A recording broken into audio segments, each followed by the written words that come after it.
আপনাৰ তোৰ দাওয়াত ৰইল 12টা পৰ্যন্ত গিয়া পৌঁছাৰ চেষ্টা কৰবা। মাইক বাজাই যাইবা না, গজল বাজাই যাইবা না। উত্তৰ পূৰ্বাঞ্চলৰ অন্যতম ইছলামী শিক্ষা প্ৰতিষ্ঠান তথা আমাৰ সকলোৰে অতি প্ৰিয় ব্যক্তি শ্বেখ হজৰত মৌলানা আহমদ আলী চাহাবে প্ৰতিষ্ঠা কৰা বাসখান্দি মাদ্ৰাছাৰ চলিত বৰ্ষৰ ইনামী জলসা আৰু দস্তাৰ বন্দীৰ দিনবাৰ ঠিক কৰা হৈছে।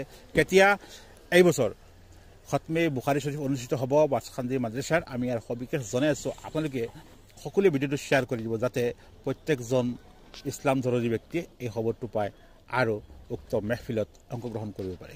আচ্ছা, আগামী 9 তারিখ বাসখান্দি জালালা ইজলাস জলসা আছে।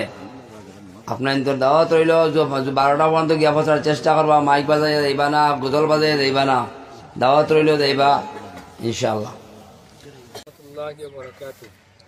বিরাদরান ইসলাম ওহা 10 শাবান 1446 হিজরি মোতাবিক 9 ফেব্রুয়ারি 2025 ইংরাজি দেওবারে ৰাতিপুৱা 9 বজাৰ পৰা আসৰৰ নমাজলৈকে দাৰুলুম বাসখান্দি মাদ্ৰাছাৰ বছৰেকীয়া এনামী জলসা ও দস্তাৰবন্দী অনুষ্ঠিত হ'ব।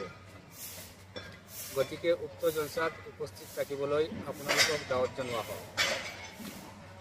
উল্লেখ থাকে যে উক্ত দিনত জোহৰৰ নমাজৰ জমাত 12টা বজাত আদায় কৰা হ'ব ইনশাআল্লাহ।